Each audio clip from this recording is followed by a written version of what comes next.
Good morning, Mr. President.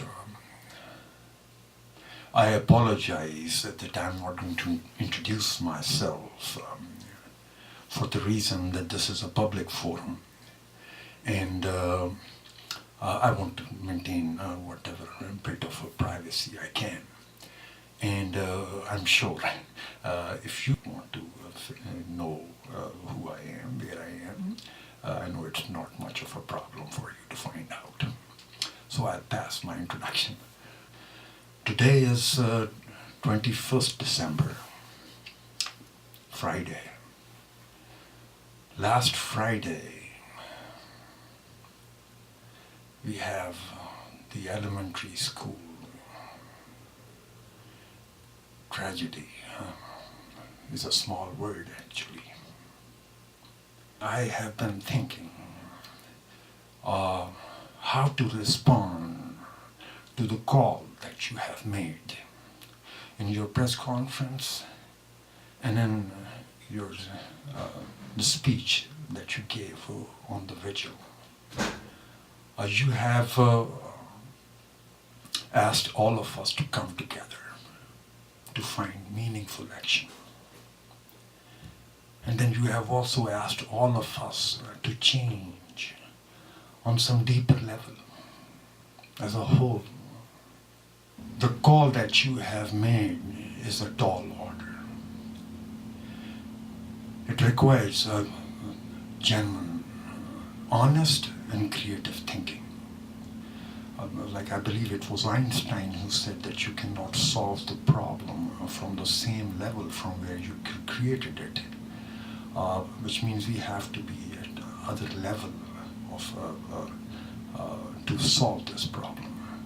So I make my recommendation here, and please bear in mind that I am an ordinary man who is thoroughly jarred by this.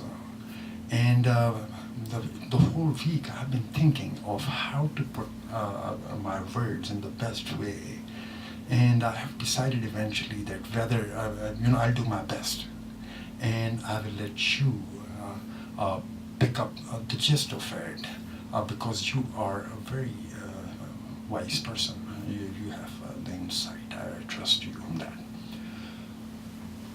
The recommendation that I want to make is that instead of leaving it just in the hands of few, the politicians and legalities and gun industry and mental health and all that, instead of just staying focused on that level, let's fall back and bring all of us together from all the walks of life, whether you are a teacher, a writer, a thinker in entertainment industry, media, or whether you are a spiritual leader, whether you are a commoner who's a good heart and concerned heart and wants to contribute.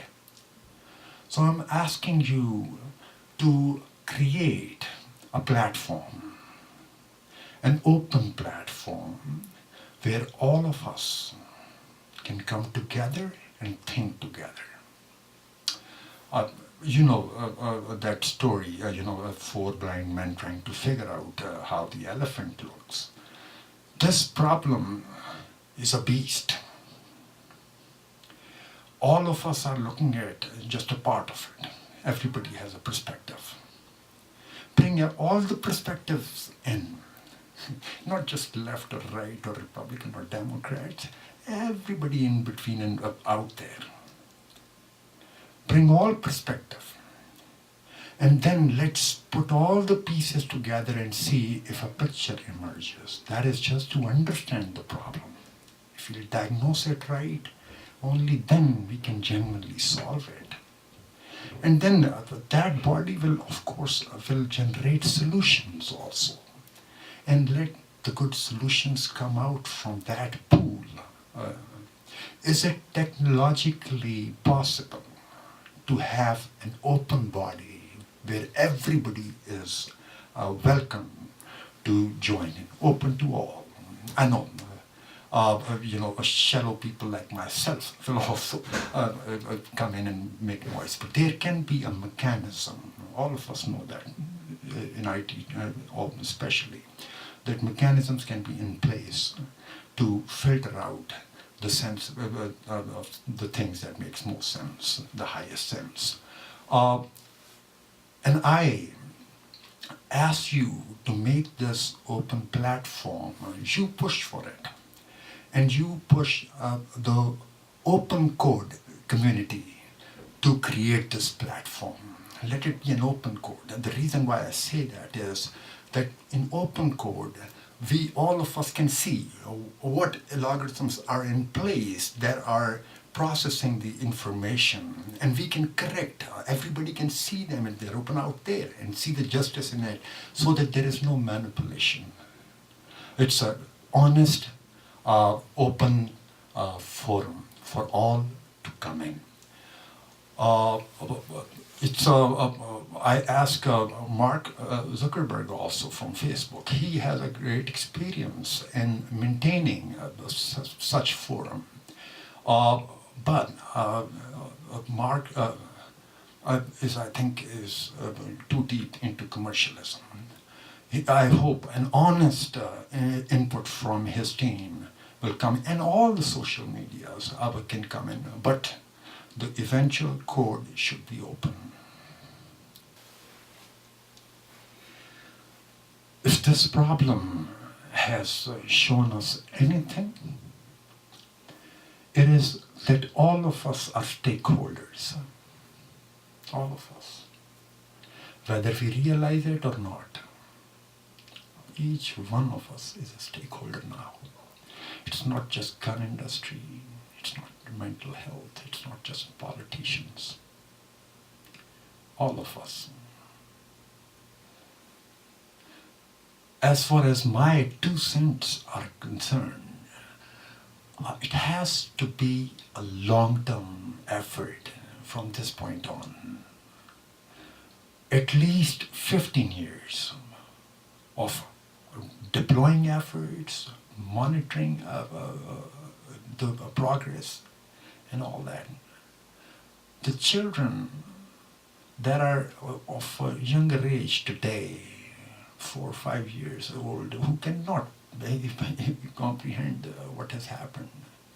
After 15 years, they will be in a childbearing age. And that is where we have put effort for one generation. These kids will know this event as a past event.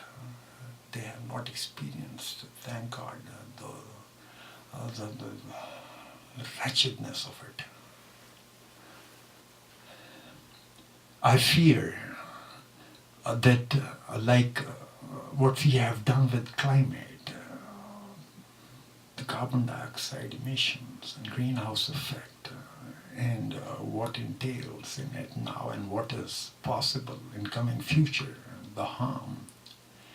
I hope we have not done too much damage to human spirit. I hope we have not corrupted it to a point of no return. But if we won't do anything meaningful, we might go beyond the point of no return also on this front. Like Sandy, the superstorm, I hope that's the last one, and we take care of our act.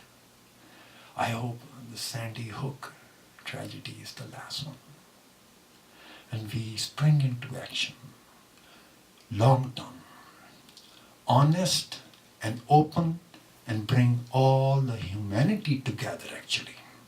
We are in future. It is technically speaking, it is possible. We can make sense of all the information, all the human potential. We can truly harness that. We are not very far away from having a heaven on this earth. Look at the technology, capabilities. advancement in science and medicine and all the fields. Only if we correct something else deeper, first of all, identify that and successfully correct it. I foresee, it's obvious that we'll have heaven on the earth. Mr. President, I want you to take full effort in this direction. Establish that open forum that never goes down, no matter what government comes after you, and that will be your legacy. If Facebook can do it, we can do this too. We can bring everybody together, seeking higher meaningfulness together. We need each one of us, everybody, every single body. We need them. Mr. President, I hope you will jump on the idea. May God bless each one of the breathing soul on this earth and who have passed on to the next world. May God bless us all. Amen.